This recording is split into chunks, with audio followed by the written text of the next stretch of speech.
Sophia from Eightcap. So welcome to another Friday. I hope you are having a lovely end to the week, and you'll have lots of cool plans coming up for the weekend. So looking at the Nasdaq, so I know obviously there is a lot of hype and interest around crypto. Obviously, we've seen some of the moves in the previous couple of days. Today, obviously, have a look at Sol. Sol's really up and about at the moment, $135, so it's at 6%. Bitcoin is slightly lower, but now some people have referred to Bitcoin as another Nasdaq stock. I wouldn't probably don't know if we're going that far, but what we are looking at the moment is the Nasdaq itself. That's today's topic on the daily chart, and why we're looking at it is probably pretty obvious. We can see yesterday's breakout above this resistance area, and we can see buyers hitting a new high today. Now, they haven't quite hit a new weekly high, but they're very close, but they have beaten yesterday's high. Now, combining that with a bounce off the trend line after a couple of days of declines, very strong move above previous resistance with volume increasing here. We can see the volume there. This all lines up for evidence sort of pointing in the direction of a continuation higher. We have a nice trend in play. And we have a down move, an up, a down, which is a higher low, and then a breakout. So if today's price can continue to trade above yesterday's high, continue to look for prices to move higher. If you are looking to go long, or if you are long in the market, please make sure you manage your risk. For me, depending on what your risk portfolio is, but for me at 1%, my trade size would be adjusted to that 1% point down to the distance between the break of this high and this low.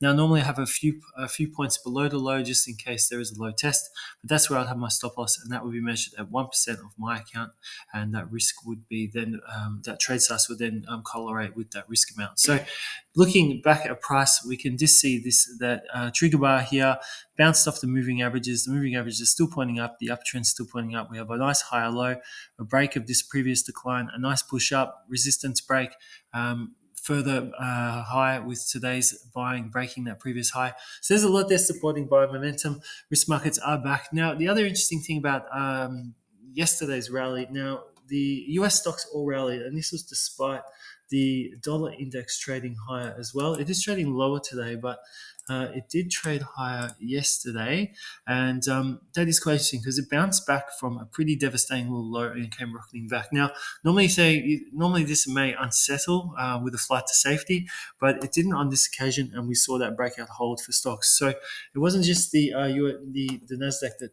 closed higher. US 30 closed higher, but off highs, and we saw SPX 500 as well close higher as well. But I like this pattern here on the NDX100 because number one, we're very close to testing this week's high. Comparing it to the SPX 100, we had a bit of a deeper pullback into this area of the moving averages, and we've also then had a nice break above yesterday's price point, and we are seeing a break of yesterday's price point today. We aren't really seeing that just yet on the S&P 500. So hopefully we'll see momentum continue to flow, and we'll continue to see this move develop and a continuation to become further and further confirmed. We'd like to see if we can see a move. Obviously, we're going to be in fresh records once we beat that price point here. So we'd just like to see if we can get a move maybe up to that, on the TradingViews platform, that 148 area, and maybe a close above that 148 just to show that buy and momentum is very firm and going to continue. So these are the reasons that I'm really looking at the moment to sort of give an idea that we may see a continuation higher and a new push and a further push higher on the NDX 100. If we do have a fail and a close back below this red resistance area, that's going to be the first sign of worry for me. And then if we do have a move back and a move below that yesterday's low, that's going to be a stop out for me, and it's also going to be a busted trade idea. And then we'll look if we do get a close and hold below this trend line, which could signal some short-term, seller pressure moving into the market, which could also, signal a short, another reaction lower. So let's see if we can hold above that previous resistance point and continue to push higher and hit new records, and then see if we can get up to some of the areas we just discussed. So that 148 area in particular. So that's it for today. If you do agree, or you'd like, if you do want to have a comment about the analysis, or if you think we've missed anything, please feel free to drop a comment to us and let us know your thoughts.